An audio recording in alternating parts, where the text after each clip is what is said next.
Islamic audio book আয়োজিত audio বই series আমরা আব্রাহার যুগে নেই।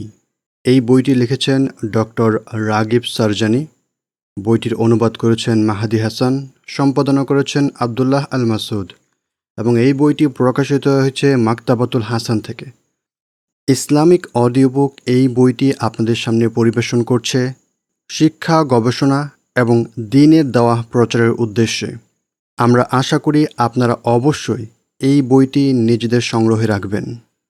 আপনারা এই বইটি কিনতে চাইলে ডেসক্রিপশনে দেওয়া লিঙ্ক অথবা পিন কমেন্টে দেওয়া লিঙ্ক থেকে বইটি কিনতে পারেন।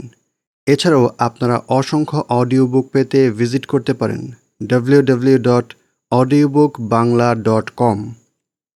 উৎসর্গ: ফিলিস্তিন, Afghanistan, Syria, Chechnya, Myanmar, Kashmir, Uyghur এবং পৃথিবীর আনাচে কানাচে সকল নিপীড়িত মুসলমানদের উদ্দেশ্যে। এই কামনায় যেন মুসলমানদের চেতনার প্রদীপ প্রজ্বলিত হয় আবারও, তবেই নেমে আসবে আল্লাহ তাআলার সাহায্য। মুসলমানেরা আবার হবে বিশ্বের অধিপতি। মাহাদি হাসান।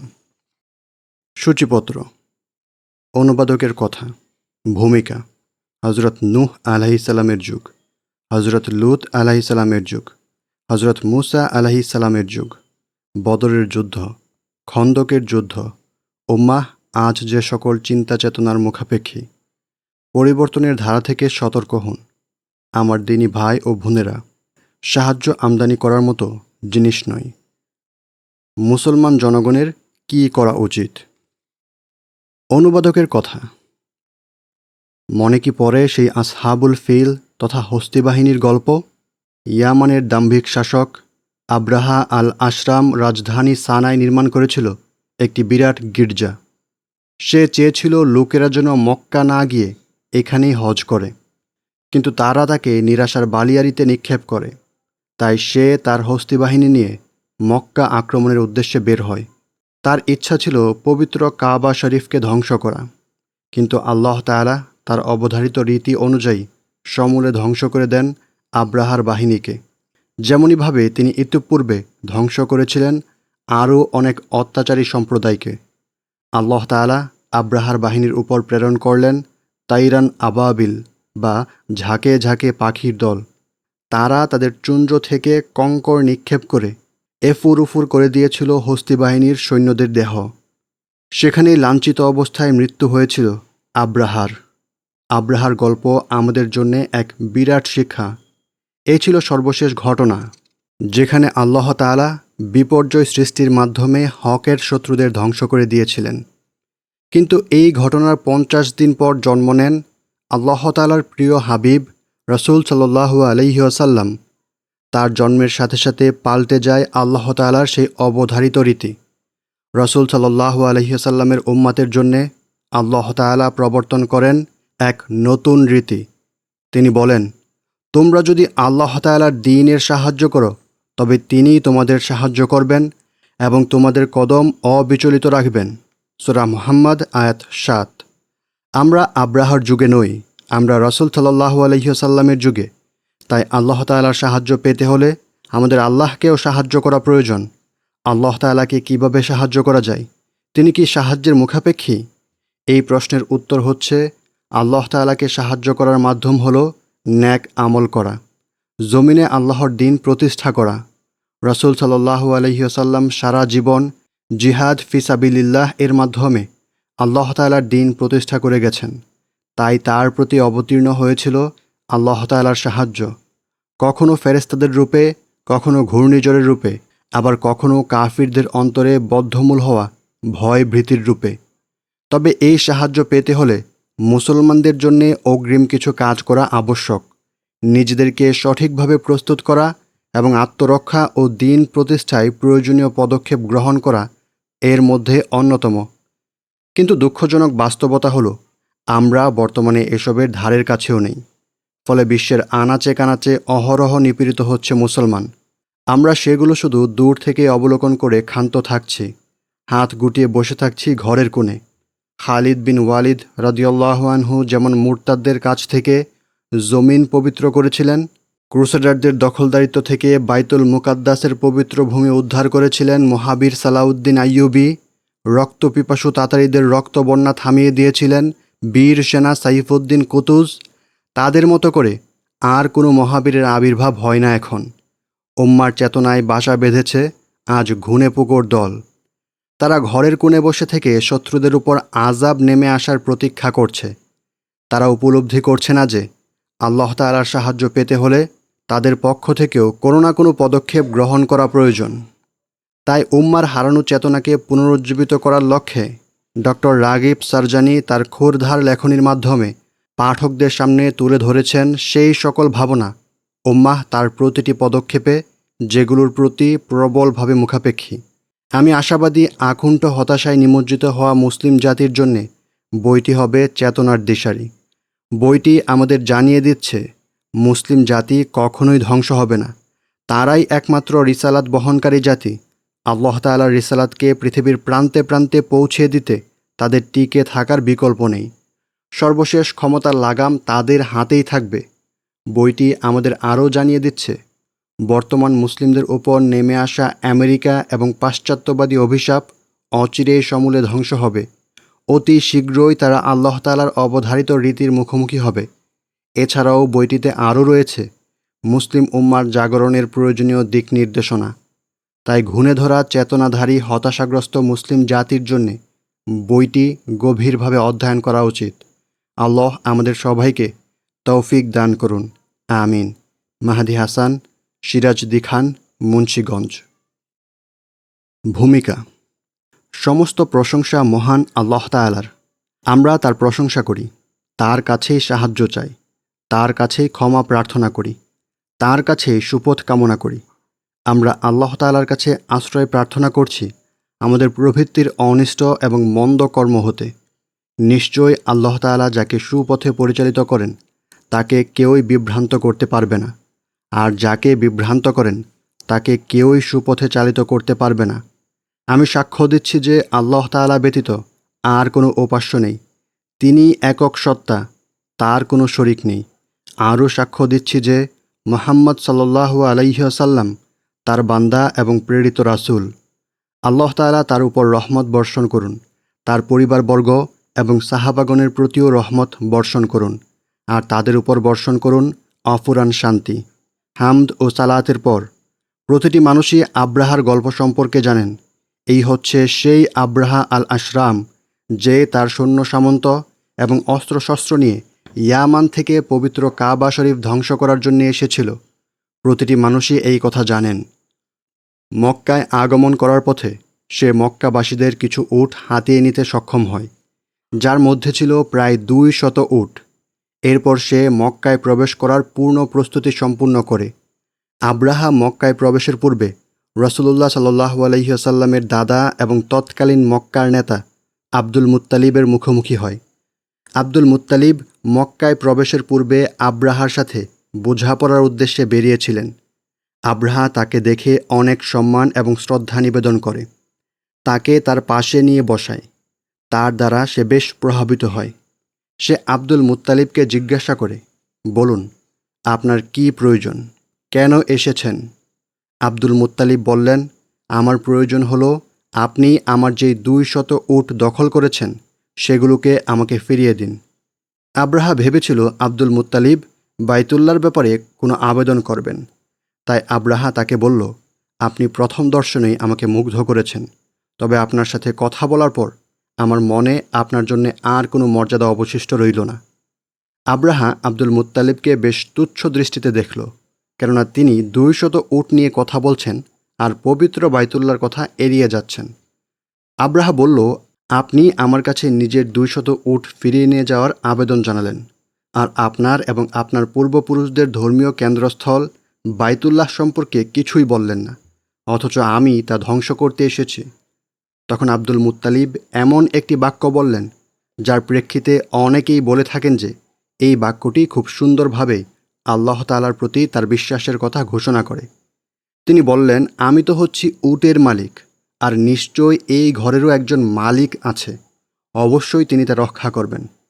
আপাতদৃষ্টিতে আব্রাহার সাথে আব্দুল মুত্তালিবের এই কথোপকথনকে অবিবেচনাপ্রসূত বলেই মনে হয়। কোনো মানুষ কি আল্লাহ তাআলার ধর্মকে আল্লাহ তাআলার হাতে রক্ষা করার জন্য ছেড়ে দিয়ে শুধু নিজের জীবন, বেঁচে থাকার মতো খাদ্য, সন্তান সন্ততি, উটের পাল এবং ভোগবিলাসের বস্তুর পেছনে ছুটে কাটিয়ে দিতে পারে? সত্য কথা হচ্ছে, যদি কেউ এমনটি ভেবে থাকে তাহলে এটি তার বুদ্ধিমত্তার অসম্পূর্ণতা এবং সঠিক দৃষ্টিভঙ্গির অভাব থেকে সৃষ্ট। যাই হোক, মক্কাবাসীর এমন নেতিবাচক অবস্থান পাহাড়ের উপত্যকায় আশ্রয় নিয়ে আব্রাহার হস্তি বাহিনীকে মক্কায় প্রবেশ করার অবধারিত সুযোগ করে দেওয়ার পরেও সেই বাহিনীর উপর অবতীর্ণ হল ছোট ছোট পাখির ঝাঁক। প্রকাশ পেল আল্লাহ তাআলার এক বিরাট মুজিজা।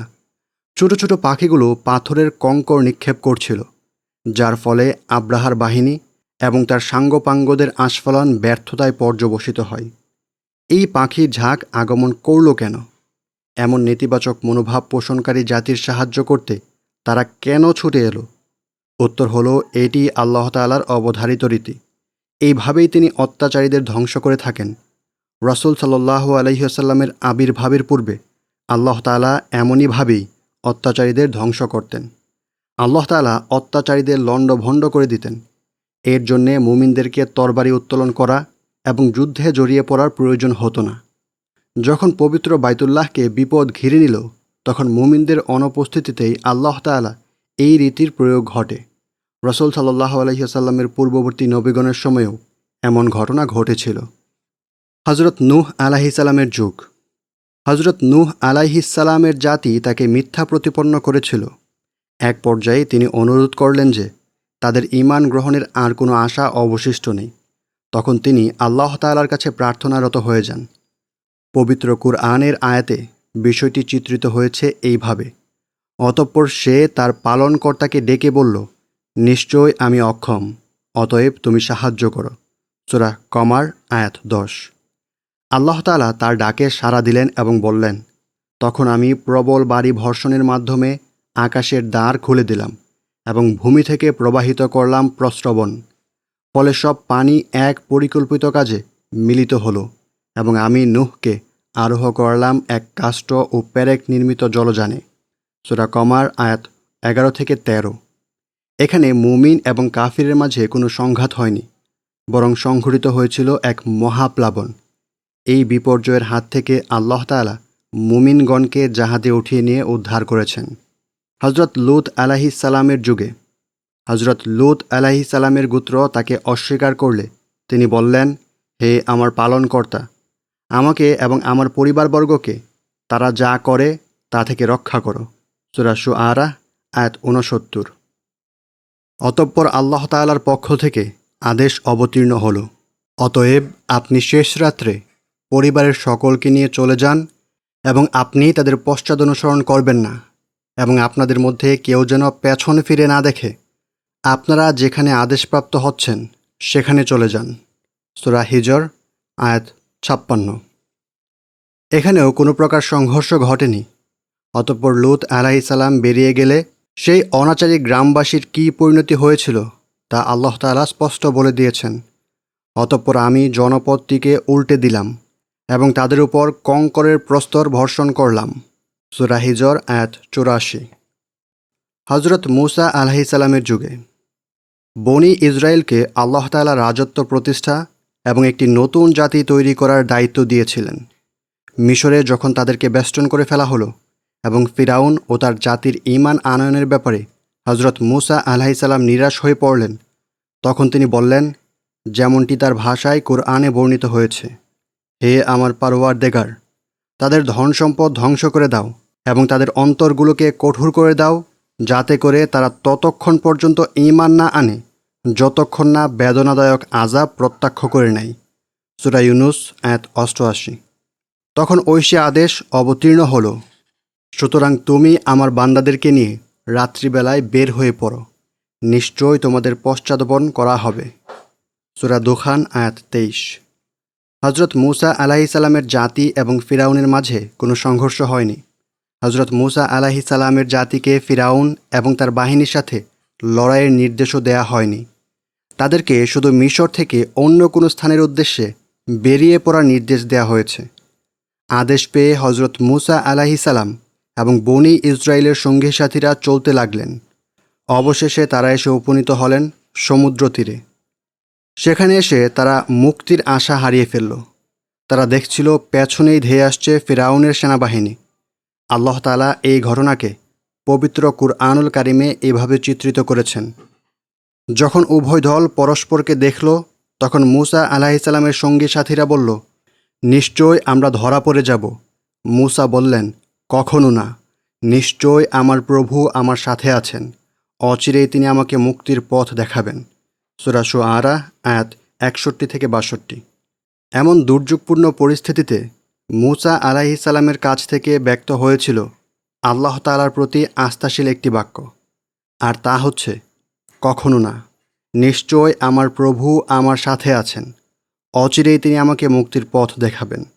সূরা শুআরা আয়াত 62।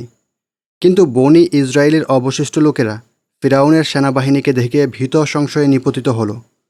তা সত্ত্বেও আল্লাহ তাআলা বলেছেন, অতঃপর আমি মূসাকে আদেশ করলাম, তোমার লাঠি দ্বারা সমুদ্রকে আঘাত করো।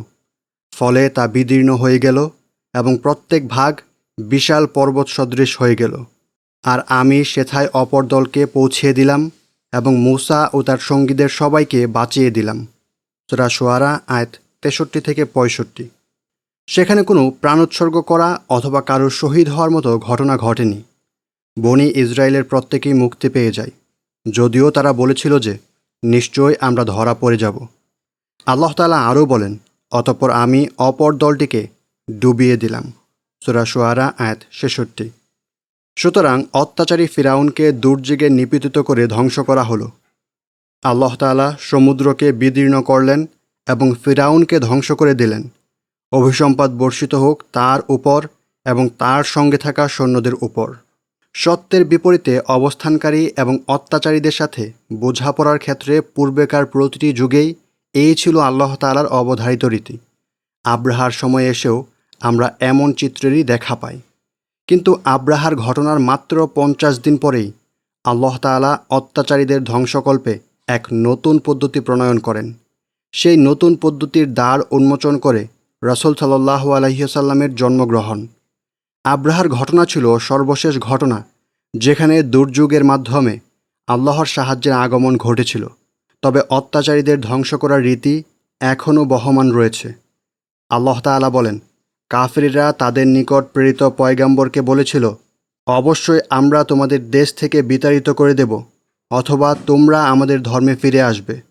তখন তাদের কাছে, অর্থাৎ পয়গাম্বরগণের কাছে, তাদের পালনকর্তা ওহী প্রেরণ করলেন যে, আমি জালিমদেরকে অবশ্যই ধ্বংস করে দেব, তাদের পর তোমাদেরকে দিয়ে জমিন আবাদ করব। এই পুরস্কার তারাই পাবে যারা আমার সামনে দণ্ডায়মান হওয়াকে এবং আমার শাস্তির প্রতিশ্রুতিকে ভয় করে। সূরা ইব্রাহিম আয়াত 13-14। অর্থাৎ এমন জাতি যারা আল্লাহ তাআলার সামনে অবস্থান করাকে ভয় করে, তার শাস্তির প্রতিশ্রুতিকে ভয় করে, সর্বশেষে ক্ষমতা অবশ্যই তাদের হাতে থাকবে, আর তাদের বিরোধী অত্যাচারীরা অবশ্যই ধ্বংস হবে। রাসূল সাল্লাল্লাহু আলাইহি ওয়াসাল্লামের জন্মের সাথে সাথে যা পূর্বেকার রীতিতে পরিবর্তন ঘটেছে। পূর্বযুগে অত্যাচারীরা ধ্বংস হতো দুর্যোগের মাধ্যমে, কিন্তু নবীজির জন্মের পর নতুন ধর্ম তথা ইসলাম ধর্মের রীতি হচ্ছে, তোমরা যদি আল্লাহ তাআলার দ্বীনের সাহায্য করো, তবে তিনিই তোমাদের সাহায্য করবেন এবং তোমাদের কদম অবিচলিত রাখবেন। সূরা মুহাম্মদ আয়াত 7। মুসলমানদের জন্য আবশ্যক হচ্ছে মহান আল্লাহ তাআলার কাছে একনিষ্ঠ এবং নবুয়াতের আলোকে বিশুদ্ধ আমল পেশ করা। যখন মুসলমানেরা আমল পেশ করবে, তখন আল্লাহ তাআলা তাদের কাছে আব্রাহার বাহিনীকে ধ্বংসকারী পাখি ঝাঁকের ন্যায় কোনো সাহায্য পাঠাতেন। মুমিনদের উপর অবতীর্ণ করবেন বরকত, রহমত, নিরাপত্তা, দৃঢ়তা এবং তৌফিক, আর কাফিরদের উপর চাপিয়ে দেবেন ক্রোধ, কষ্ট এবং শাস্তি। মনে রাখতে হবে, আমল ব্যতীত কখনোই এমন পাখির ঝাঁক অবতীর্ণ হবে না। চেষ্টা, শ্রম এবং দান ব্যতীত এই ধরনের পাথরের কঙ্কর নিক্ষিপ্ত হবে না। শুধু মুসলিমদের জন্যেই এই নতুন রীতির প্রবর্তন করা হয়েছে। এই রীতি কিয়ামত দিবস পর্যন্ত বহাল থাকবে। এতে কোনো পরিবর্তন বা পরিবর্ধন আসবে না। আল্লাহ তাআলা বলেন, তোমরা যদি আল্লাহ তাআলার দ্বীনের সাহায্য করো, তবে তিনিই তোমাদের সাহায্য করবেন এবং তোমাদের কদম অবিচলিত রাখবেন। সূরা মুহাম্মদ আয়াত 7। অনেক মানুষ এমন আছে যারা অত্যাচারীদের দেখে ভীত হয়ে যায়। কিন্তু তারাই আবার মুমিনদের গর্দান চেপে ধরতে ঠিকই উদ্ধত হয়। তারা দূরবর্তী অথবা প্রায় অসম্ভব আশা বুকে নিয়ে বসে থাকে যে তাদের সাহায্যে কাফেরদের উপর আব্রাহার বাহিনীকে ধ্বংসকারী পাখির ঝাঁক অবতীর্ণ হয়ে তাদেরকে ধ্বংস করে দেবে। ফলে মুসলমানেরা দূর থেকে এই অবস্থানকে পর্যবেক্ষণ করে যায়। এটা ভুল পদ্ধতি, এটা বুদ্ধিহীনতার পরিচয় এবং আল্লাহ তাআলার রীতি পরিবর্তনের বিষয়টি বুঝতে না পারার ফলেই এমনটি হয়ে থাকে। মুসলমানদের জন্য আবশ্যক হচ্ছে নিজেদের উপর, নিজেদের বাহুবলের উপর এবং তাদের শরিয়াত ও জীবন চলার পদ্ধতির উপর নির্ভরশীল হওয়া। মুসলমানদের কর্তব্য হচ্ছে তাদের প্রতিপালকের উপর নির্ভরশীল হওয়া। আর আল্লাহ তাআলার উপর নির্ভরশীলতা সেভাবেই হতে হবে যেভাবে আল্লাহ তাআলা চান। আমাদের প্রবৃত্তির ফাঁদে পড়ে আমরা যেমনটি চাই তেমনটি নয়। আল্লাহ তাআলার রীতি পরিবর্তন করতে গিয়ে আমাদের জন্য স্পষ্ট পদ্ধতি নির্ধারণ করে দিয়েছেন। তবে মুসলমানদের জীবনযাপনের আস্থাভেদে সেই পদ্ধতিতে সামান্য তারতম্য হতে পারে। কখনো কখনো মুসলমানদের জন্যে শুধু দোয়াই যথেষ্ট হবে। এই দোয়া কখনো গোপনে হবে, আবার কখনো প্রকাশ্যেও হবে। কখনো মুসলমানদের চুক্তির প্রয়োজন হবে, আবার কখনো প্রয়োজন হবে জিহাদের। কখনো তারা এক জাতির সাথে যুদ্ধ করবে, আবার আরেক জাতির সাথে যুদ্ধ পরিত্যাগ করবে, আবার কখনো তারা সমস্ত কাফিরদের সাথে যুদ্ধ করবে। এমনইভাবে অবস্থাভেদে পদ্ধতি পরিবর্তন হবে। কিন্তু প্রত্যেক অবস্থাতেই মুসলমানদের জন্য কিছু না কিছু প্রস্তুতি গ্রহণ করা প্রয়োজন।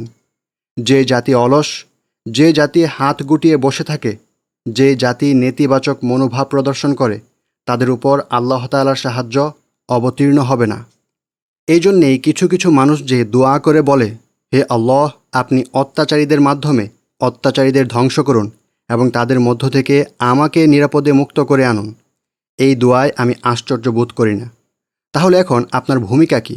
আপনি কি শুধু দেখে দেখেই ক্ষান্ত হবেন আর ভাবতে থাকবেন যে এই সকল ঘটনাবলী দর্শনের মাধ্যমেই আপনি নেতৃত্ব, ক্ষমতা, সম্মান এবং সাফল্যের শীর্ষস্থানে পৌঁছাতে পারবেন? এটা ভুল। এটা আল্লাহ তাআলার রীতি নয়।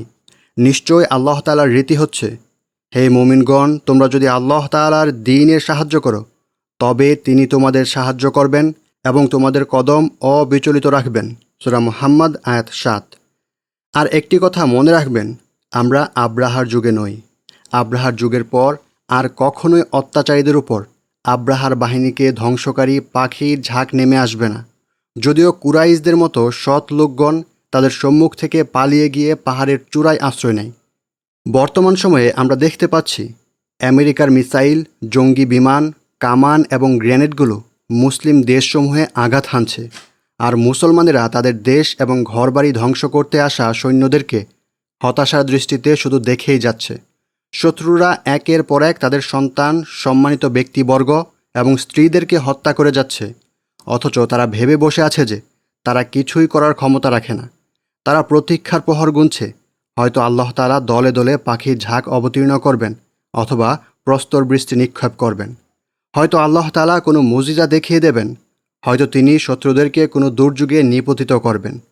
যারা এমন বিশ্বাস রেখে বসে আছে, যারা আমেরিকার বোমারুদের উপর বজ্রপাত হওয়ার প্রতীক্ষায় বসে আছে, যারা কুয়েত, সৌদি আরব, কাতার, আম্মান, তুরস্ক, পাকিস্তান, আফগানিস্তান এবং উজবেকিস্তানে ঘাঁটি পেতে থাকা আমেরিকান সৈন্যদের উপর ভূমিকম্প হওয়ার অপেক্ষায় আছে, আর যারা আরব প্রণালী, ভূমধ্য সাগর, লোহিত সাগর, কৃষ্ণ সাগর, পিত সাগর এবং পৃথিবীর প্রতিটি প্রান্তে অবস্থানকারী আমেরিকান নৌবহরের উপর ঝড় আপতিত হওয়ার আশায় বসে আছে, তাদের সকলের প্রতি লক্ষ্য করে আমি বলবো, তোমাদের প্রতীক্ষার প্রহর ক্রমেই প্রলম্বিত হতে থাকবে। পদক্ষেপ নেওয়া ব্যতীত কখনোই আব্রাহার বাহিনীকে ধ্বংসকারী পাখির ঝাঁক অথবা তার সদৃশ কোনো শাস্তি আসমান থেকে অবতীর্ণ হবে না। আল্লাহ তাআলার রীতি অত্যন্ত সুস্পষ্ট। হে মুমিনগণ, তোমরা যদি আল্লাহ তাআলার দ্বীনের সাহায্য করো তবে তিনিই তোমাদের সাহায্য করবেন এবং তোমাদের কদম অবিচলিত রাখবেন। হে আমার দ্বীনী ভাই, আমরা আল্লাহ তাআলার কাছে তার প্রেরিত নবী মুহাম্মদ সাল্লাল্লাহু আলাইহি ওয়াসাল্লাম অপেক্ষা প্রিয় নই, অথচ জীবনের পুরোটা সময়েই তার সাথে আল্লাহ তাআলার এই রীতি বহাল ছিল। বদরের যুদ্ধে কাফিরদের সবচেয়ে নিকৃষ্ট প্রজন্ম, যাদেরকে এই উম্মাতের ফিরাউন বলে আখ্যা দেওয়া হয়, তারা পৃথিবীর সর্বশ্রেষ্ঠ প্রজন্মের সাথে লড়াইয়ে অবতীর্ণ হয়। সেই শ্রেষ্ঠ প্রজন্মের নেতৃত্বে ছিলেন স্বয়ং আল্লাহর রাসূল সাল্লাল্লাহু আলাইহি ওয়াসাল্লাম। তা সত্ত্বেও কাফিরদের এবং মুসলিমদের মধ্যেকার সংঘর্ষ রুখে দেওয়ার জন্যে কাফিরদের উপরে কোনো পাখির ঝাঁক নেমে আসেনি, বরং চিত্র ছিল এর বিপরীত। প্রতিটি পরিস্থিতি ক্রমান্বয়ে তাদেরকে যুদ্ধের দিকে ঠেলে দিচ্ছিল, যদিও যুদ্ধের প্রতি দুপক্ষেরই ছিল অনাগ্রহ। আল্লাহ তাআলা বলেন, এমতো অবস্থায় যদি তোমরা পারস্পরিক অঙ্গীকারবদ্ধ হতে, তবে তোমরা একসঙ্গে সে ওয়াদা পালন করতে পারতে না।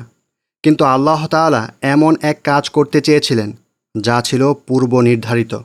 সূরা আনফাল আয়াত 42।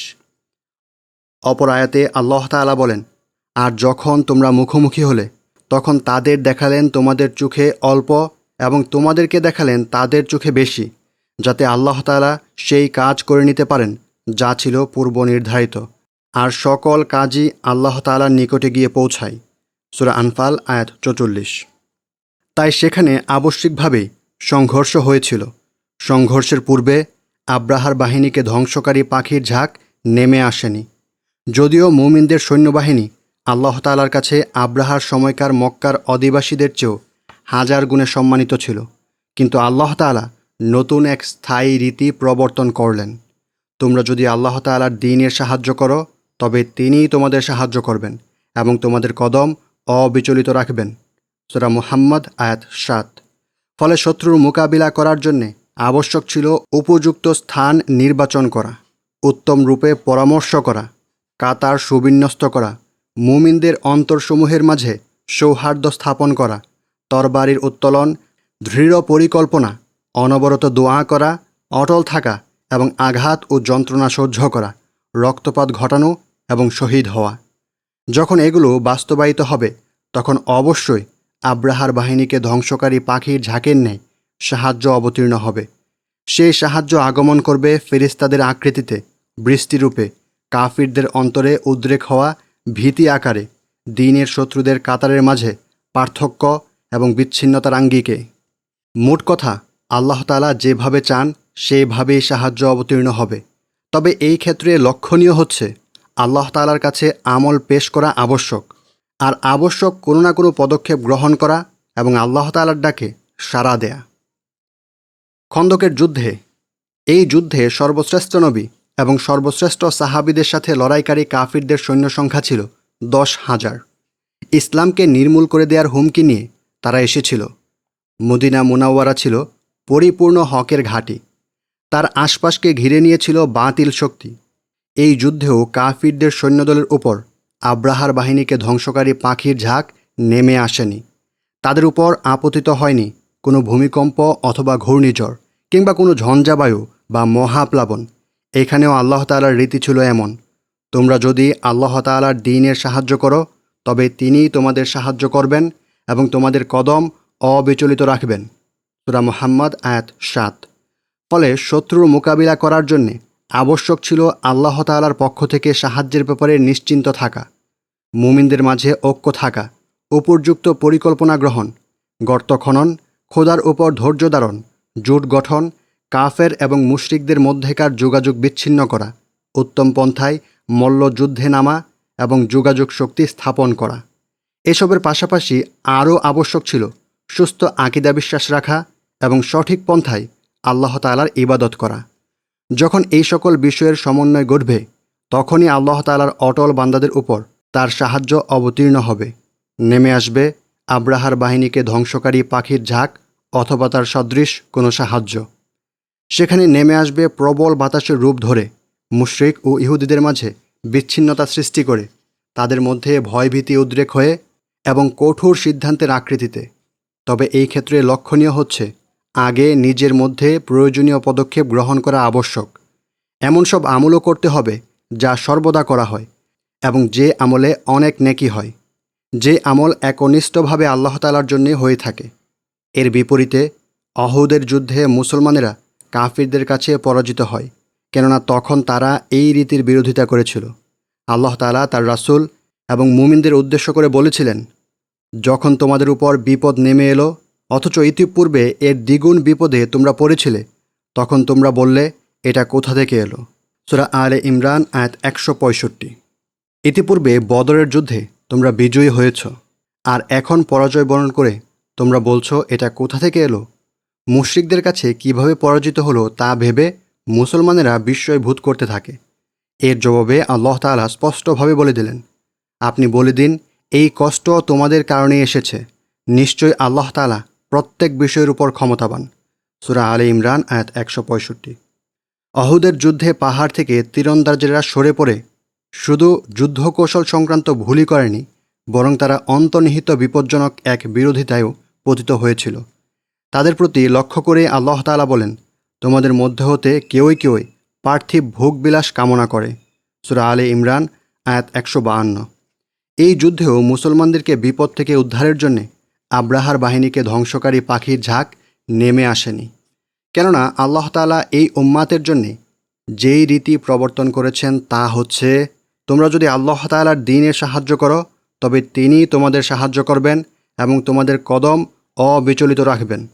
সূরা মুহাম্মদ আয়াত 7। সর্বদা স্মরণ রাখতে হবে, আমরা আব্রাহার যুগে নই, বরং আমরা রাসূল সাল্লাল্লাহু আলাইহি ওয়াসাল্লামের যুগে অবস্থান করছি।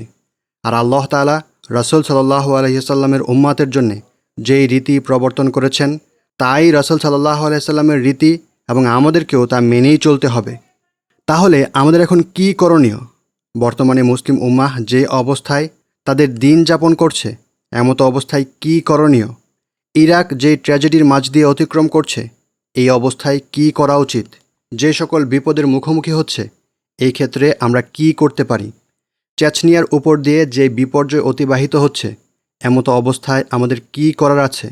Kashmir, Bosnia, Kosovo, Philippines, Myanmar, Afghanistan, Sudan, Libya প্রভৃতি মুসলিম দেশসমূহে মুসলমানদের উপর যে অত্যাচারের স্ট্রিম রোলার চলছে, তা প্রতিরোধে আমাদের কি পদক্ষেপ নেওয়া দরকার? নিশ্চয়ই এগুলো কোনো রাষ্ট্রীয়, সামাজিক বা ব্যক্তিগত পর্যায়ের বিপর্যয় নয়, বরং তা পুরো মুসলিম উম্মার জন্যেই বিপর্যয়। যে জাতি বছরের পর বছর অন্য জাতিকে শাসন করে এসেছে, আজ সেই জাতিকেই অন্যদের হাতে শাসিত হতে হচ্ছে। যে জাতি শতাব্দীর পর শতাব্দী তাদের শির দ্বারা উঁচু করে রেখেছে, আজ তারাই প্রাচ্য ও পাশ্চাত্যের সামনে গর্দান ঝুঁকিয়ে দিচ্ছে। যে জাতি যুগের পর যুগ মানুষকে কল্যাণের শিক্ষা দিয়েছে, মানুষের কাছে উত্তম চরিত্রের দৃষ্টান্ত পেশ করেছে, তাদেরকে হাতে ধরে আল্লাহ তাআলার পথে নিয়েছে, পরবর্তীতে তারাই ভুলে গেছে সত্য পথের পরিচয়। তাদের ঘিরে ধরেছে নানান বিপদাপদ ও বিপর্যয়। আমি অর্ধেক সমাধানে সন্তুষ্ট নই, পরিস্থিতি শান্তকরণেও খুশি নই, অস্থায়ী সাফল্য পেতেও রাজি নই। আমরা চাই না নীল নদে সকল জাহাজকে নির্গমনের সুযোগ দেয়া হোক। আমরা রোগের প্রকৃত কারণের সমাধান ব্যতীত শুধু তাপ নিষ্ক্রিয় করতে চাই না। আমরা চাই না আকাশ বাতাস কাঁপিয়ে দেয়া স্লোগান, উচ্চ কণ্ঠের আওয়াজ এবং কারো সাজানো খিঁচুনি। আমরা আমাদের ভুলগুলোকে, আমাদের সমস্যা এবং দুশ্চিন্তাগুলোকে কোনো শাসক অথবা আলেম অথবা দায়ী অথবা কোনো বন্ধু অথবা কোনো শত্রুর উপর চাপাতে চাই না। আমরা আমাদের রোগের কারণসমূহের গভীরে গিয়ে বুঝতে চাই এবং তার শরীয়তসম্মত চিকিৎসা কামনা করি। বিশ্বাসের ত্রুটি থেকেই মানুষের চিন্তা চেতনাতে সমস্যা তৈরি হয়। আমাদের বিশ্বাসের ত্রুটি হলো ইসলামের প্রতিষ্ঠিত মূলনীতির ব্যাপারে বিরাট বড় ভুল উপলব্ধির সৃষ্টি। উম্মার সন্তানদের মাঝে দূর দূরান্ত পর্যন্ত ছড়িয়ে পড়েছে বিভিন্ন রকম ভুল চিন্তা চেতনা। তবে আল্লাহ যাকে দান করেন সে এর থেকে নিরাপদে রয়েছে। এখন সমাধান হচ্ছে ইসলামের মূল উৎসধারা উপলব্ধি করে প্রকৃত ইসলামী চিন্তা চেতনার দিকে ফিরে আসা। যেমন ইরাকের ব্যাপারে কথা বলতে গেলে আপনি এই ধরনের মতামতগুলো পাবেন। দেখা যাবে কেউ বলছেন সাদ্দাম হোসেনের জন্যে উচিত হচ্ছে ক্ষমতা ছেড়ে দেয়া। আবার কেউ বলছেন যখন থেকে পরিস্থিতি অবনতির দিকে গড়িয়েছে তখন থেকেই আরব দেশগুলোর জন্য উচিত ছিল শান্তিপূর্ণ সমাধানের পথে হাঁটা। অন্য আরেকজন বলছেন উম্মাহকে ঐক্যবদ্ধ হয়ে আন্দোলন চালিয়ে যেতে হবে। কেউই বলছেন আমেরিকার জন্য উচিত হচ্ছে যত দ্রুত সম্ভব এই সমস্যার সমাধান বের করা। আবার কারো মত হচ্ছে ইরাকের জন্যে তাদের নিজেদের সকল অস্ত্রশস্ত্র ধ্বংস করে ফেলা কর্তব্য। তাদের মধ্যে কেউ এই কথাও বলে আমেরিকার সামনে টিকে থাকতে হলে মুসলমানদের উচিত হচ্ছে চীন, জার্মানি, ফ্রান্স এবং রাশিয়ার সাথে সম্পর্ক জোরদার করা। আরেক দল ইরাকের মধ্যে মানবযুদ্ধ তৈরি করতে চায়। আবার কেউ বলে হামাসই দায়ী ফিলিস্তিনের জন্যে। আবার কেউই বা বলে ভারতের মুসলমানেরা হিন্দুত্ববাদকে মেনে নিচ্ছে না কেন। যদি রাসূল সাল্লাল্লাহু আলাইহি ওয়াসাল্লাম আমাদের সাথে ইরাকে অবস্থান করতেন তাহলে তিনি কি এই ধরনের মতামত ব্যক্ত করতেন? আমরা চাই যে আল্লাহ তাআলার শরিয়াতের মূল ভিত্তি অনুযায়ী সকলের চিন্তা চেতনা যেন এক হয়ে যায়।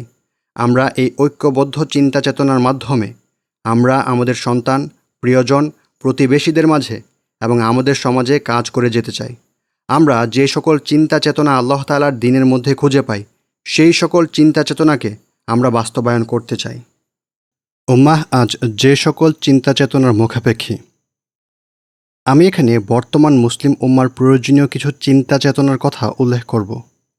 প্রতিটি মুসলমানের এই সকল চিন্তা চেতনার বাহক হওয়ার জন্যে আহ্বান জানাচ্ছি।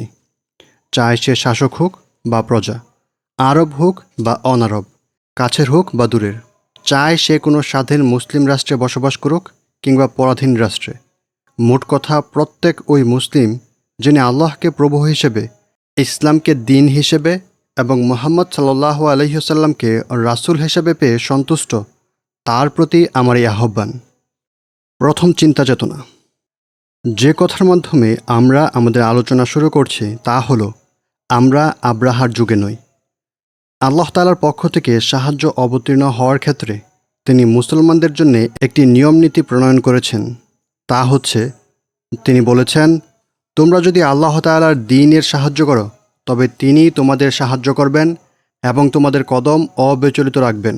সূরা মুহাম্মদ আয়াত ৭। বোঝা গেল আল্লাহ তাআলার শরিয়াতের বাস্তবায়নের মাধ্যমেই তার সাহায্য অবতীর্ণ হবে। কেউ কেউ বলে থাকেন যে শরিয়াতের বাস্তবায়ন হচ্ছে শাসকের দায়িত্ব, কিন্তু বাস্তবতা হলো শরিয়াতের বাস্তবায়ন ৩ স্তরে হয়ে থাকে।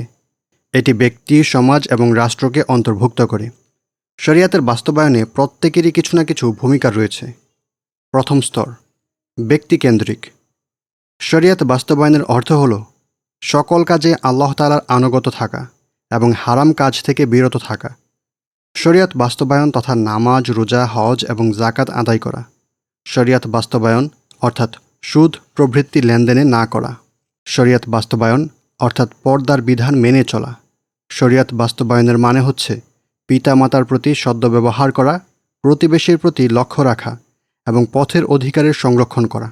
এমন আরও অনেক সারই হুকুম আছে যেগুলো বাস্তবায়নের দায়িত্ব ব্যক্তির উপর, শাসকের উপর নয়। দ্বিতীয় স্তর, সমাজকেন্দ্রিক। তোমাদের প্রত্যেকেই দায়িত্বশীল এবং প্রত্যেকেই তার দায়িত্ব সম্পর্কে জিজ্ঞাসা করা হবে। আপনি আপনার ঘরে শরিয়াত প্রতিষ্ঠা করতে পারেন। আপনি যদি শিক্ষক হন তাহলে আপনার ছাত্রদের সাথে শরিয়াত বাস্তবায়ন করতে পারেন। প্রধান কর্মকর্তা হলে আপনার অধীনস্থ কর্মচারীদের সাথে শরিয়াত বাস্তবায়ন করতে পারেন। আর ব্যবসায়ী হলে আপনার গ্রাহকদের সাথে শরিয়াত বাস্তবায়ন করতে পারেন। এমন আরও অনেক সামাজিক বিষয় আছে যেখানে আমরা শাসককে ছাড়াই শরিয়াত প্রতিষ্ঠা করতে পারি। যেমন আপনি আপনার সাধ্য অনুযায়ী সৎ লোকের প্রতি আদেশ, অসৎ কাজ থেকে নিষেধ, বিশৃঙ্খলায় বাধা দেয়া, ঘুষের বিরুদ্ধে লড়াই এবং দালালির বিরুদ্ধে সংগ্রাম করতে পারেন। তৃতীয় স্তর, শাসক কেন্দ্রিক।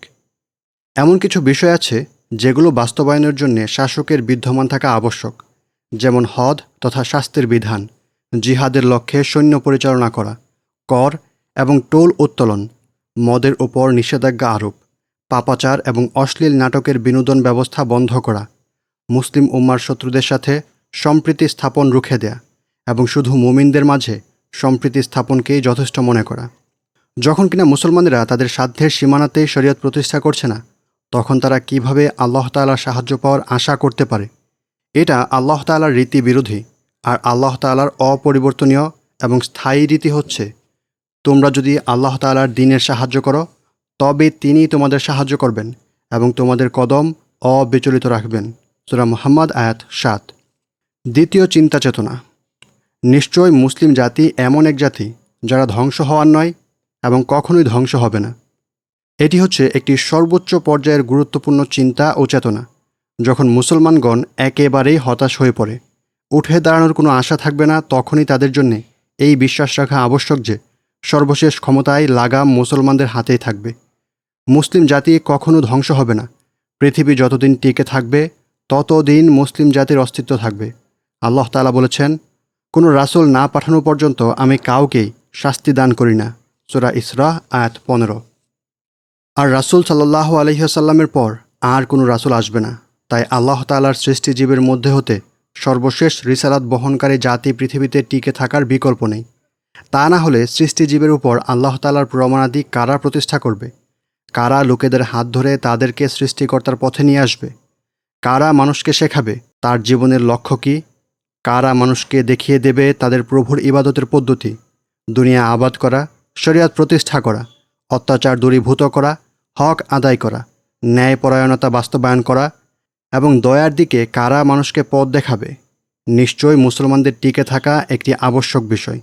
এই ব্যাপারে কুরআন ও হাদিসে প্রচুর প্রমাণাদি বর্ণিত হয়েছে। মুসলমানদের জন্য এগুলো অনুধাবন করার বিকল্প নেই। কিন্তু একটি বিষয় থেকে চূড়ান্ত পর্যায়ের সতর্ক হওয়া উচিত। পরিবর্তনের ধারা থেকে সতর্ক হন। যদিও আল্লাহ তাআলার নিয়ম হচ্ছেন তিনি অমুসলিম অত্যাচারী সম্প্রদায়কে সমূলে ধ্বংস করে দেন, কিন্তু তা সত্ত্বেও তিনি মুসলিমদের উপরে একটি বিশেষ নিয়ম বহাল রেখেছেন। তা হচ্ছে পরিবর্তনের ধারা। আল্লাহ তাআলা মুসলমানদের ভ্রষ্ট প্রজন্মকে ধ্বংস করেন এবং সৎ প্রজন্মকে তার স্থলাভিষিক্ত করেন। যেই প্রজন্ম নির্জীব তাদের বদলে তিনি জিহাদ, আন্দোলন, শ্রম এবং দানের প্রতি আগ্রহী প্রজন্মকে সৃষ্টি করেন। এটাই আল্লাহ তাআলার অবধারিত রীতি। হে ঈমানদারগণ, তোমাদের কি হলো যখন তোমাদেরকে আল্লাহর পথে বের হবার জন্য বলা হয়? তখন তোমরা মাটি জড়িয়ে ধরো? তোমরা কি আখিরাতের পরিবর্তে দুনিয়ার জীবনে পরিতুষ্ট হয়ে গেছো? অথচ আখিরাতের তুলনায় দুনিয়ার জীবনের উপকরণ অতি অল্প। যদি তোমরা বের না হও তাহলে আল্লাহ তোমাদের মর্মন্তুদ আযাব দেবেন এবং অপর জাতিকে তোমাদের স্থলাভিষিক্ত করবেন। তোমরা তার কোনো ক্ষতি করতে পারবে না, আর আল্লাহ সর্ববিষয়ে শক্তিমান। সূরা তাওবা আয়াত 38-39। অপর আয়াতে আল্লাহ তাআলা বলেন, যদি তোমরা মুখ ফিরিয়ে নাও তবে তিনি তোমাদের পরিবর্তে অন্য জাতিকে প্রতিষ্ঠিত করবেন এবং তারা তোমাদের মতো হবে না। সূরা মুহাম্মদ আয়াত 38। তাই পরিবর্তনের এই ধারা থেকে সতর্ক হন। তৃতীয়, চিন্তা চেতনা। মুমিনদের প্রতি শত্রুতা পোষণকারী অত্যাচারী সম্প্রদায় অবধারিতভাবে ধ্বংস হবে। এটিও আল্লাহ তাআলার অবধারিত এক রীতি। তিনি বলেন, এতেও কি তোমাদের চোখ খুলেনি যে আমি তাদের পূর্বে অনেক সম্প্রদায়কে ধ্বংস করেছি, যাদের বাড়ি ঘরে তারা বিচরণ করে? নিশ্চয়ই এর মাঝে নিদর্শনাবলী রয়েছে, অতএব তারা কি শুনবে না? সূরা সাজদা আয়াত 26। আমেরিকান সম্প্রদায় যদি তাদের নীতি ও পন্থার উপর অটল থাকে তাহলে তারা যে ধ্বংস হবে এটা নিশ্চিত, এতে কোনো সন্দেহ নেই। কেননা আল্লাহ তাআলা তার পবিত্র গ্রন্থে অত্যাচারী সম্প্রদায়ের ধ্বংসের চিত্র বর্ণনা করে এর পেছনে যে সকল কারণ উল্লেখ করেছেন তার সবকটি আমেরিকা নিজের মধ্যে একীভূত করেছে। এই জাতি ইতিমধ্যেই তাদের নামের সাথে অহংকার, অত্যাচার ও বিলাসিতার বিশেষণ যুক্ত করেছে আর নিমজ্জিত হয়েছে পাপের দরিয়ায়। তারা আক্রান্ত হয়েছে দম্ভ এবং জাতিগত বৈষম্যের রোগে। এই সকল ত্রুটির সাথে করে কোনো জাতি টিকে থাকতে পারে না। বিষয়টি মুসলমানদের গভীরভাবে অনুধাবন করা উচিত। আমাদের জন্য আবশ্যক হচ্ছে প্রতিষ্ঠিত ইসলামী মূলনীতির প্রতি পরিপূর্ণ লক্ষ্য রাখা। তা হচ্ছে আল্লাহ তাআলার এই ঘোষণা, শহরে কাফেরদের চালচলন যেন তোমাকে দ্বিধায় না ফেলে। তাদেরকে সামান্য ভোগবিলাস দেয়া হয়েছে, অতঃপর তাদের ঠিকানা হবে জাহান্নাম, তা কতই না নিকৃষ্ট ঠিকানা। সূরা আলে ইমরান আয়াত 196-197। চতুর্থ, চিন্তা চেতনা। ব্যর্থতা হচ্ছে ঝগড়া ফাসাদের মিত্র। কোনো বিচ্ছিন্ন এবং বিভিন্ন দলে বিভক্ত জাতির জন্যে সাহায্য অবতীর্ণ হবে না। তাই আল্লাহ তাআলা বলেন, তোমরা পরস্পরে বিবাদে লিপ্ত হও না, তাহলে তোমরা ব্যর্থ হবে এবং তোমাদের প্রভাব দূর হয়ে যাবে, এবং তোমরা ধৈর্য ধারণ করো। নিশ্চয় আল্লাহ তাআলা ধৈর্যশীলদের সঙ্গে আছেন। সূরা আল আনফাল আয়াত 46। আল্লাহ তাআলা আরও বলেন, তোমরা ওই মহিলার মতো হও না যে পরিশ্রম করে সুতা বোনার পর তার টুকরো টুকরো করে ছিঁড়ে ফেলে। সূরা নাহল আয়াত 92। অন্যত্র তিনি বলেন, আর তোমরা সকলে আল্লাহর রজ্জুকে আঁকড়ে ধরো, বিচ্ছিন্ন হও না। সূরা আলে ইমরান আয়াত 103। আরেক আয়াতে আল্লাহ তাআলা বলেন, তোমরা তাদের মতো হও না, স্পষ্ট প্রমাণাদি আসার পরেও যারা বিচ্ছিন্ন হয়ে গেছে এবং মতানৈক্য সৃষ্টি হয়েছে। সূরা আলে ইমরান আয়াত 105। এ শুধু ইসলামী রাষ্ট্রের দায়িত্ব নয়, বরং ইসলামী সমাজেরও দায়িত্ব। যখন মুসলমানগণ একই ছাদের তলে বসবাস করে কোনো কল্যাণের কাজ একতাবদ্ধ হতে পারে না, তখন তারা কিভাবে ইসলামী রাষ্ট্রের ঐক্য কামনা করে? বর্তমানে মুসলমানেরা তাদের নানাবিধ বিষয়ে রাস্তাঘাটে, বিভিন্ন সভা সমিতিতে এবং জনকল্যাণকর কাজে, বরং কখনো কখনো মসজিদেও একতার চেতনা উপলব্ধি করে না। কখনো কখনো মুসলিমেরা মসজিদের ইমামের দায়িত্ব নিয়েও ঝগড়ায় লিপ্ত হয়ে যায়। সুতরাং তারা যে জাতির নেতৃত্ব দিয়েও বিবাদে লিপ্ত হবে না, এর কী নিশ্চয়তা আছে? যখন পরিস্থিতি এমন অবনতির দিকে নেমে এসেছে, তখন মুসলিম জাতির মাঝে ঐক্য কিভাবে হবে আর কিভাবে তাদের কাছে সাহায্যের আগমন ঘটবে? আমার দ্বীনি ভাই ও বোনেরা, তোমাদের উপর আবশ্যক হচ্ছে ঐক্যবদ্ধ হওয়া এবং বিচ্ছিন্নতা ও বিভক্তি থেকে বেঁচে থাকা। কেননা শয়তান একজনকে ধোঁকা দিতে পারলেও দুজনের ক্ষেত্রে সে তুলনামূলক দূরত্বে অবস্থান করে। যেই ব্যক্তি জান্নাতের সৌন্দর্য কামনা করে, সে যেন জামআত তথা দলবদ্ধ হয়ে থাকাকে আঁকড়ে ধরে। আপনারা পরস্পর আত্মীয়তা ছিন্ন করবেন না, একে অপরের পেছনে লেগে থাকবেন না, পরস্পর বিদ্বেষ পোষণ করবেন না, পরস্পরে হিংসা করবেন না। আপনারা ভ্রাতৃত্বের বন্ধনে যুক্ত হয়ে আল্লাহ তাআলার প্রকৃত বান্দা হয়ে যান। কোনো মুসলমানের জন্য তার ভাইকে 3 দিনের বেশি পরিত্যাগ করা জায়েজ নেই। আপনাদের জন্য হিংসা থেকে বেঁচে থাকা কর্তব্য, কেননা হিংসা ন্যাক কাজগুলোকে ধ্বংস করে ফেলে, যেমনইভাবে আগুন কাঠকে ধ্বংস করে দেয়। আপনারা ধারণা করে থেকে বেঁচে থাকবেন, কেননা ধারণা হচ্ছে সবচেয়ে বড় মিথ্যা। আপনাদের জন্য উচিত হচ্ছে পরস্পরের অনিষ্ট সাধন থেকে বিরত থাকা, কেননা তা ধ্বংসাত্মক। আপনাদের কর্তব্য হচ্ছে অত্যাচার করা থেকে বিরত থাকা, কেননা অত্যাচার কিয়ামতের দিন ভীষণ অন্ধকার রূপ ধারণ করবে। এক মুসলমান অপর মুসলমানের ভাই, সে তাকে অত্যাচার করবে না এবং তাকে উত্ত্যক্ত করবে না। এক মুসলমান অপর মুসলমানের ভাই, সে তাকে অপদস্থ করবে না এবং তুচ্ছতাচ্ছিল্য করবে না।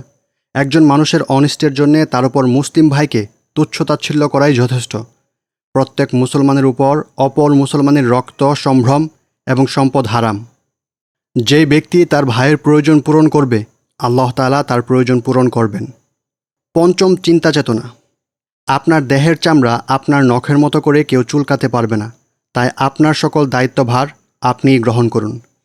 মুসলমানদের বোঝা উচিত যে সাহায্য বাহিরের রাষ্ট্র থেকে আসার মতো জিনিস নয়।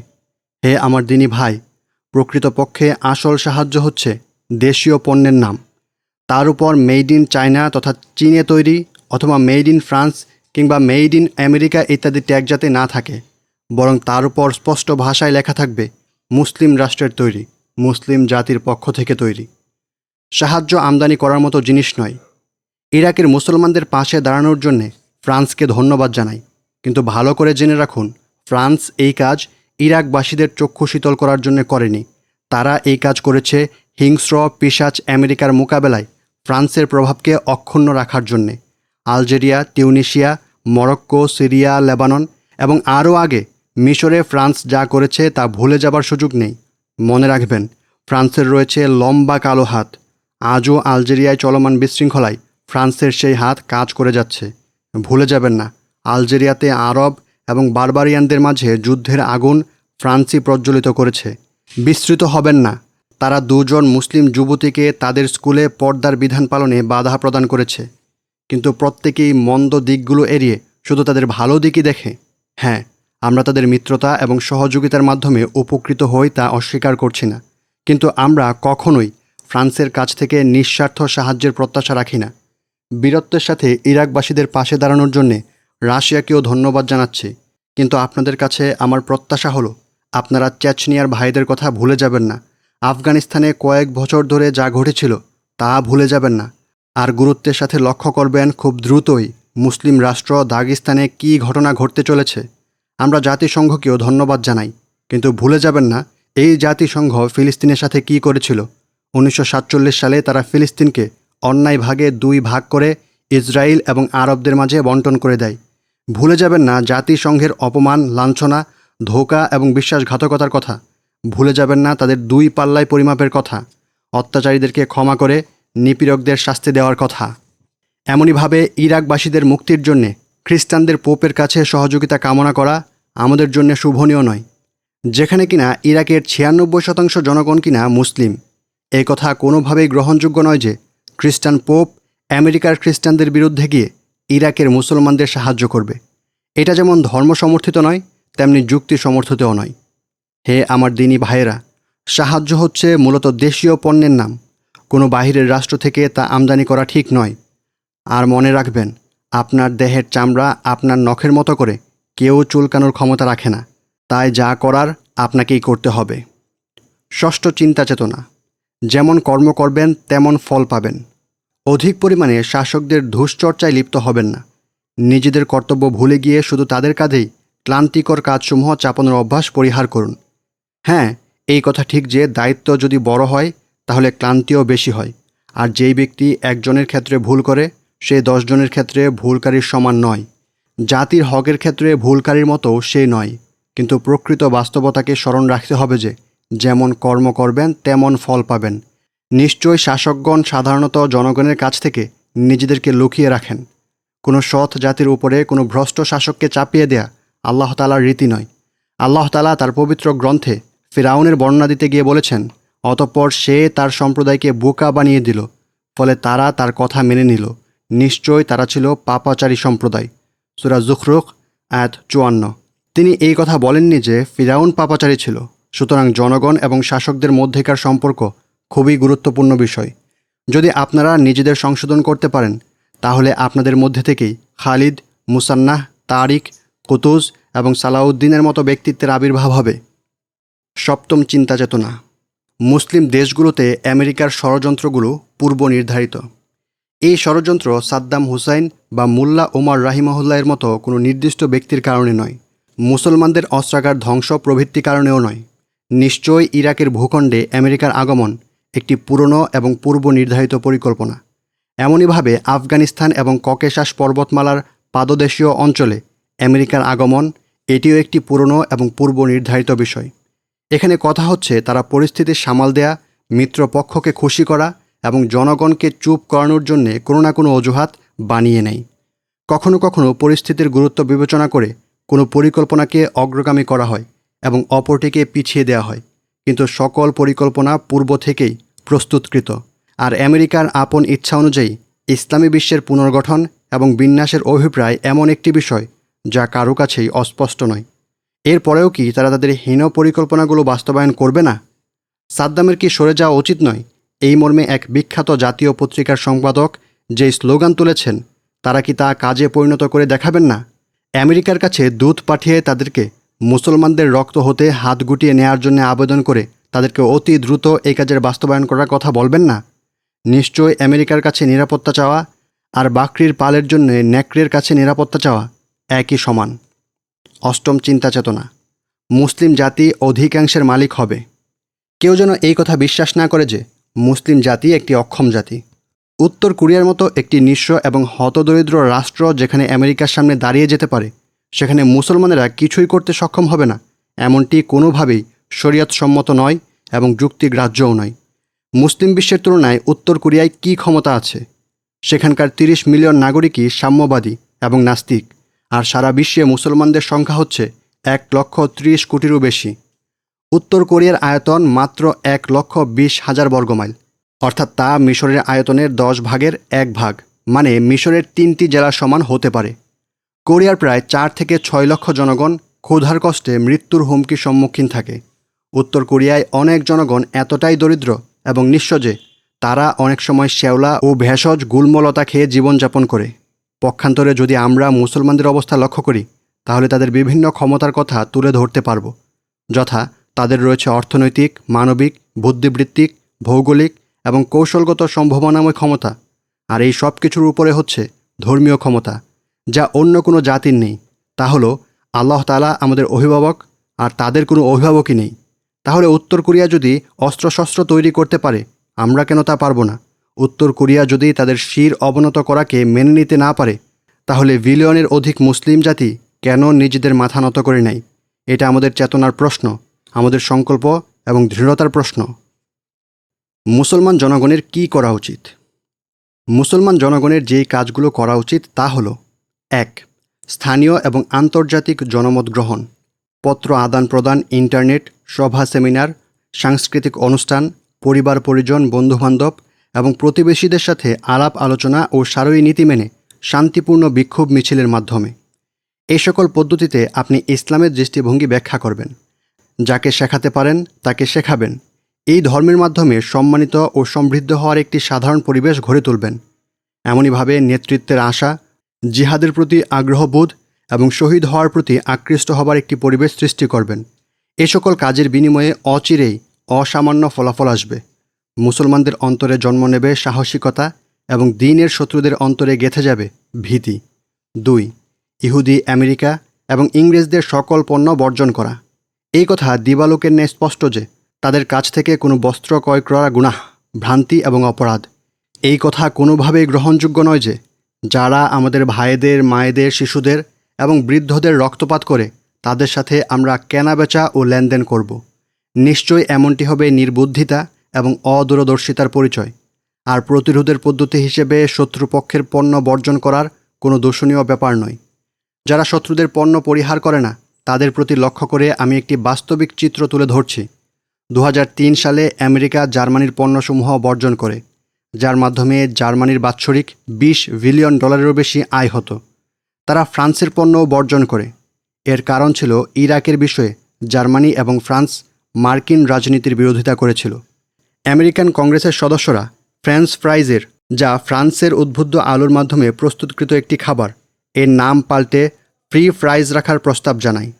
যদিও এটি ছিল সামান্য একটি নাম মাত্র, আর আলু শুধু ফ্রান্সেই উৎপন্ন হয় না, কিন্তু কংগ্রেসের সদস্যরা প্রত্যেকে ওই বস্তু বর্জনের দাবি জানায় যার মধ্যে ফ্রান্সের নাম যুক্ত আছে।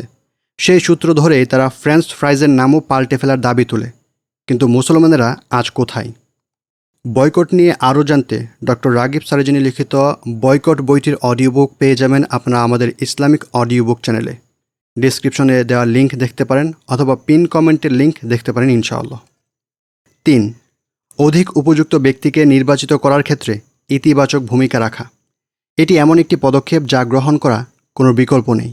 অন্যান্য সকল পদ্ধতির সাথে এই পদ্ধতি অবলম্বন করারও কোনোই বিকল্প নেই। 4. শিক্ষা দীক্ষার প্রসার ঘটানো। শিশু এবং যুবকদেরকে এই চেতনা শিক্ষা দেয়া এবং জনগণের অন্তরে জিহাদ, কুরবানি এবং ত্যাগের মহিমা গেঁথে দেয়া।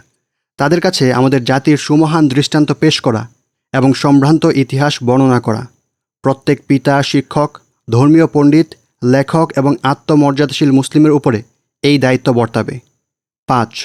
আত্মশুদ্ধি, বিশৃঙ্খলা প্রতিরোধ, চারিত্রিক উন্নতির শীর্ষ চূড়ায় আরোহণ এবং পরিচ্ছন্ন লেনদেনের পরিবেশ তৈরিতে প্রত্যেকের আপন অবস্থা এবং সাধ্য অনুযায়ী অংশগ্রহণ করা। এই ক্ষেত্রে হাত, মুখ ও অন্তরকে পরিচ্ছন্ন ও পরিশুদ্ধ রাখতে সচেষ্ট থাকা। 6. সকল কাজের সুন্দর ফলাফল বের করা এবং অধিক পরিশুদ্ধতা এবং অধিক উপকারী কাজের প্রতি মনোযোগী হওয়া। প্রত্যেকটি কাজকর্মে, পেশায়, কৃষিক্ষেত্রে এবং প্রত্যেক উৎপাদনে আল্লাহ তাআলার প্রতি মনোনিবেশ করা। 7. সকল কাজ সম্পাদনে অনবরত অবনত চিত্তে আল্লাহ তাআলার কাছে প্রার্থনা করা। এটি একটি কার্যকরী মাধ্যম। হযরত আনাস রাদিয়াল্লাহু আনহু বলেছেন, দোয়া কবুলে আমল সহায়ক হয়। তাই মনে রাখতে হবে, যারা কোনো আমল করে না, কোনো পদক্ষেপ গ্রহণ করে না, আল্লাহ তাআলার ইবাদতে দাঁড়ায় না এবং উদাসীনতা, ব্যর্থতা ও নৈরাশ্যে ডুবে গিয়ে ইসলাম এবং মুসলমানদের সাহায্যে কোনো পদক্ষেপ গ্রহণ করে না, আল্লাহ তাদের দোয়া কবুল করেন না। 9 চিন্তা চেতনা। আমরা শির বিচ্ছিন্ন হওয়ার আগ পর্যন্ত একাই লড়াই করে যাব। আমরা গর্দান ছিন্ন হওয়ার আগ পর্যন্ত লড়াই করে যাব। রিদ্দাতের ফিতনার সময় এই বাক্যটি উচ্চারিত হয়েছিল হযরত আবু বকর সিদ্দিক রাদিয়াল্লাহু আনহু এর কণ্ঠে। তিনি এই কথার মাধ্যমে ব্যক্ত করেছেন যে যদি অন্যরা বসেও থাকে তবুও তিনি তার দায়িত্ব পালন করে যাবেন, যদিও তা এককভাবে হয়। হ্যাঁ, যদিও আমাদেরকে দলবদ্ধভাবে কাজ করার আদেশ দেওয়া হয়েছে, কিন্তু আমাদেরকে এককভাবেও নিজেদেরকে যথেষ্ট মনে করতে হবে। আল্লাহ তাআলা বলেছেন, নিশ্চয়ই প্রত্যেক ব্যক্তি যা উপার্জন করে সেই ব্যাপারে সে দায়িত্বশীল। সূরা মুদ্দাসসির আয়াত 38। আল্লাহ তাআলা আরও বলেছেন, তোমরা আমার কাছে এসেছো একাকী, যেভাবে আমি তোমাদেরকে প্রথমবার সৃষ্টি করেছিলাম। সূরা আল আনাম আয়াত 94। যদি সমস্ত মুসলমান বসেও থাকে তবুও আপনি কেন বসে থাকবেন? যদি সৃষ্টিজীবের সবাই অলসতা করে তবুও আপনি কেন অলসতা করবেন?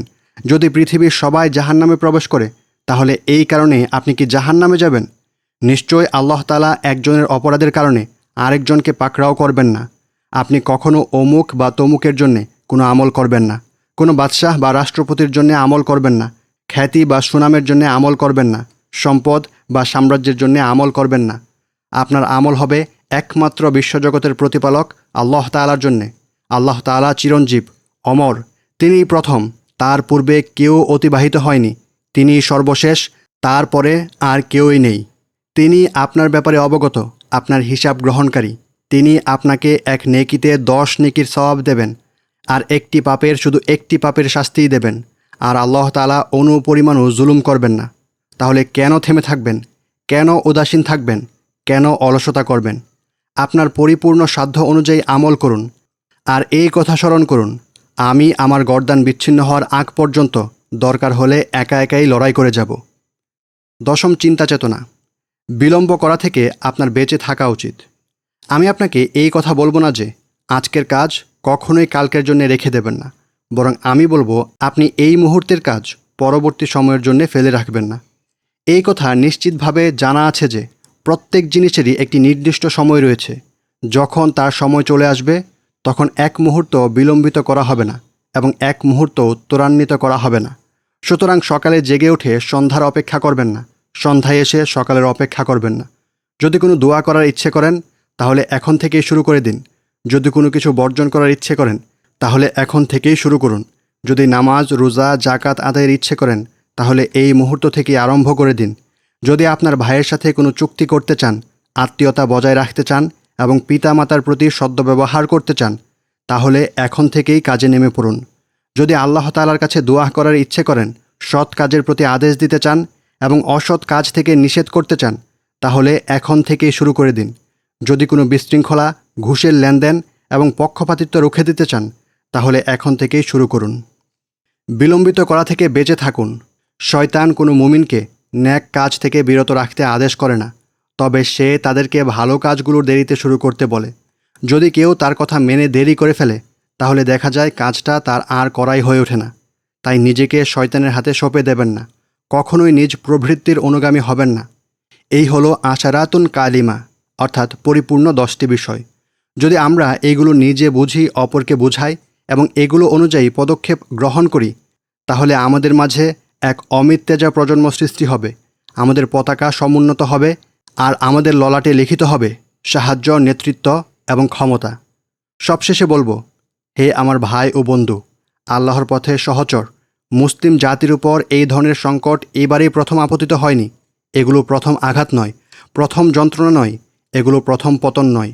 রাসূল সাল্লাল্লাহু আলাইহি সাল্লামের মৃত্যুর পর প্রায় পুরো আরব দ্বীপে ধর্মদ্রোহিতা ছেয়ে গিয়েছিল। শুধুমাত্র 3টি শহর এবং গ্রাম এই ফিতনা থেকে মুক্ত ছিল। এমন লোকেরও প্রকাশ ঘটেছিল যে দাবি করেছিল তার কাছে ওহী অবতীর্ণ হয় এবং রাসূল সাল্লাল্লাহু আলাইহি সাল্লামের মৃত্যুর পর সেই এখন নবী। আল্লাহ তাআলা বলেন, ওই ব্যক্তির চাইতে বড় জালিম কে হবে যে আল্লাহর প্রতি মিথ্যা আরোপ করে অথবা বলে আমার প্রতি ওহী অবতীর্ণ হয়েছে অথচ তার প্রতি কোনো ওহী আসেনি এবং সে দাবি করে যে আমিও নাজিল করে দেখাচ্ছি যেমন আল্লাহ নাজিল করেছেন। সূরা আনআম আয়াত 93। সেই সময় মুসাইলামাতুল কাজ্জাবের আত্মপ্রকাশ ঘটে এবং তার সাথে 10,000 লোক মুরতাদ হয়ে যায়। এতদা সত্ত্বেও তাদের উপরে আব্রাহার বাহিনীকে ধ্বংস করার ন্যায় কোনো পাখির ঝাঁক নেমে আসেনি। পাথরের বৃষ্টিও বর্ষণ হয়নি। পরিস্থিতি যেমন ছিল তেমনই থেকে যায়। এরপর মহান আল্লাহ তাআলা এমন কিছু লোক প্রেরণ করলেন যারা আল্লাহ তাআলাকে ভালোবাসে এবং তিনিও তাদেরকে ভালোবাসেন, যারা মুমিনদের প্রতি কোমল এবং কাফিরদের প্রতি ইস্পাত কঠিন। তারা আল্লাহর রাস্তায় জিহাদ করে এবং কোনো তিরস্কারকারীর তিরস্কারের ভয় করে না। খালিদ ইবনে ওয়ালিদ রাদিয়াল্লাহু আনহু এবং তার সঙ্গীরা মুসাইলামা ও তার সাঙ্গপাঙ্গদের কাছ থেকে জমিনকে পবিত্র করার জন্যে ময়দানে নেমে আসেন। মুজাহিদদের মাঠে নামার পূর্বে কোনো পাখির ঝাঁক আকাশ থেকে নেমে আসেনি। 492 হিজরির কথা। ক্রুসেডার বাহিনী বাইতুল মুকাদ্দাসে প্রথম একদিনে প্রায় 70,000 মুসলিমদেরকে হত্যা করে। সেই দিন আব্রাহার বাহিনীকে ধ্বংস করার ন্যায় কোনো পাখির ঝাঁক নেমে আসেনি, বর্ষিত হয়নি পাথরের বৃষ্টি। পরিস্থিতি আপন অবস্থায় থেকে যায়। অবশেষে ক্রুসেডারদের কাছ থেকে বাইতুল মুকাদ্দাসের জমিনকে পবিত্র করার জন্যে মহাবীর সালাউদ্দিন আইয়ুবী রাহিমাহুল্লাহ এবং তার সঙ্গী মুজাহিদগণ ময়দানে অবতীর্ণ হন। 656 হিজরির ঘটনা। তাতারিরা বাগদাদকে লণ্ডভণ্ড করে ফেলে এবং 40 দিনব্যাপী সেখানকার হাজার হাজার লোককে হত্যা করে। কিন্তু সেই অত্যাচারী কাফের তাতারিদের উপরে আব্রাহার বাহিনীকে ধ্বংস করার ন্যায় কোনো পাখির ঝাঁক উড়ে আসেনি। এভাবেই চলতে থাকে। অবশেষে আল্লাহ তাআলা তাতারিদের দমনে সাইফুদ্দিন কুতুজ রাহিমাহুল্লাহ এবং তার সঙ্গী বীর সেনানীদের প্রেরণ করেন। এর ফলে সংঘটিত হয় আইনে জালুতের সেই বিখ্যাত যুদ্ধ। মুমিনদের ললাটে লিখিত হয় সাহায্য এবং বিজয়। বরং এর চেয়েও আরও বেশি কিছু। শিয়াদের সবচেয়ে উগ্র উপগোষ্ঠী ছিল কারামিতাহ। তাদের উগ্রতার ফলে কোনো আলেম তাদেরকে ইসলামের গণ্ডি থেকেই বের করে দেন। তারা মক্কা মুকাররমায় হামলার জন্যে সেনাবাহিনী প্রস্তুত করে। 317 হিজরির 8ই জিলহজ তারাউয়ার দিনে তারা মক্কায় এবং হারাম শরীফে প্রবেশ করে। মক্কা এবং তার অধিবাসীদের আক্রান্ত করে। হারাম শরীফে অবস্থান নেয়া প্রত্যেক হাজিগণকে তারা রক্তে রঞ্জিত করে, এমনকি যারা কাবার গিলাফ ধরেছিল তাদেরকেও হত্যা করে। পবিত্র কাবার প্রান্তরে হাজিদের গোশতের টুকরো ছড়িয়ে ছিটিয়ে পড়ে। পৃথিবীর পবিত্রতম ভূখণ্ডে প্রবাহিত হয় রক্তনদী। তাদের নেতা আবু তাহের সুলাইমান জানাভি, আল্লাহ তার উপর অভিসম্পাত করুন, কাবার দরজায় দাঁড়িয়ে বলেছিল, আমি আল্লাহর জন্যে, তিনি সৃষ্টি করেন আর আমি তা ধ্বংস করি, নাউজুবিল্লাহ। এতেও সে ক্ষান্ত হয়নি। সে তার অনুগত এক সৈন্যকে পাঠায় হাজরে আসওয়াদকে আপন স্থান থেকে তুলে আনতে। সে সাথে সাথেই হাজরে আসওয়াদকে তার স্থান থেকে তুলে আনে। অতঃপর আবু তাহের পাথরটিকে আকাশের দিকে উঁচু করে ধরে কর্কশ আওয়াজে বলতে থাকে, কোথায় পাখির ঝাঁক, কোথায় সেই পাথরের বৃষ্টি? তো সেই দিনও কোনো পাখির ঝাঁক নেমে আসেনি, বর্ষিত হয়নি পাথরের বৃষ্টি। হাজরে আসওয়াদকে তার স্বস্থান থেকে পূর্ণ 22 বছরের জন্য সরিয়ে রাখা হয়। 339 হিজরির আগে কেউই তার স্বস্থানে প্রতিস্থাপন করেনি। 22 বছর ধরে মুসলমানেরা হাজরে আসওয়াদ ছাড়াই হজ পালন করতে থাকে। সুতরাং বুঝতে হবে, নিশ্চয় এই উম্মাতের জন্যে আল্লাহ তাআলার অবধারিত রীতি হচ্ছে, তোমরা যদি আল্লাহ তাআলার দ্বীনের সাহায্য করো তবে তিনিই তোমাদের সাহায্য করবেন এবং তোমাদের কদম অবিচলিত রাখবেন। সূরা মুহাম্মদ আয়াত 7। আমরা আব্রাহার যুগে নই, আমরা রাসূল সাল্লাল্লাহু আলাইহি ওয়াসাল্লামের যুগে অবস্থান করছি। আর রাসূল সাল্লাল্লাহু আলাইহি ওয়াসাল্লামের শরীয়তের বাস্তবায়ন ব্যতীত আমাদের জন্যে কোনো সাহায্য, সফলতা এবং মুক্তি নেই। আল্লাহ তাআলার দ্বীন দিবালোকের ন্যায় স্পষ্ট, তাতে কোনোই অস্পষ্টতা নেই। শরীয়তের নিয়মকানুন সম্পর্কে সকলেই অবগত এবং আল্লাহ তাআলার রীতিসমূহ সুস্পষ্ট প্রমাণিত। যদি মুসলমানগণ এই সব মেনে চলে তাহলে তারা তাদের দুনিয়া এবং আখিরাতে সফল হবে। আর যদি তারা তা মেনে নিতে অস্বীকার করে তাহলে নিজেদেরকেই পস্তাতে হবে। আল্লাহ তাআলা যথার্থই বলেছেন, যেই ব্যক্তি সুপথপ্রাপ্ত হয় তা তার নিজেরই কাজে আসবে, আর যেই ব্যক্তি বিপদগামী হয় তা তারই বিরুদ্ধে যাবে। কোনো ব্যক্তি অপরের বোঝা বহন করবে না, আর আমি রাসূল প্রেরণ করা না পর্যন্ত কাউকে শাস্তি দেব না। সূরা ইসরা আয়াত 15। তাই আমি আপনাদের যা বললাম তা ভালোভাবে মনে রাখুন। আমরা সকল কাজ আল্লাহর কাছে সঁপে দিচ্ছি। নিশ্চয় আল্লাহ তাআলা তার বান্দাদেরকে পর্যবেক্ষণ করেন। আলহামদুলিল্লাহ, এখানে আমরা শেষ করছি আমরা আব্রাহার যুগে নই এই বইটির সম্পূর্ণ অডিও বুক। এছাড়াও আমাদের তৈরিকৃত বয়কট, এই বইটির লেখকও ডক্টর রাগিব সারজানি। এই সম্পূর্ণ বইটির অডিও বুক পেয়ে যাবেন আমাদের ইউটিউব চ্যানেলে। ইসলামিক অডিও বুকে যদি আপনারা সাবস্ক্রাইব করে না থাকেন তাহলে আমরা আশা করব আপনারা চ্যানেলটিতে সাবস্ক্রাইব করবেন এবং পরবর্তী সকল ভিডিও পাওয়ার জন্য বেল বাটনটি চেপে রাখবেন। يا ربي يا ربي إني أسألك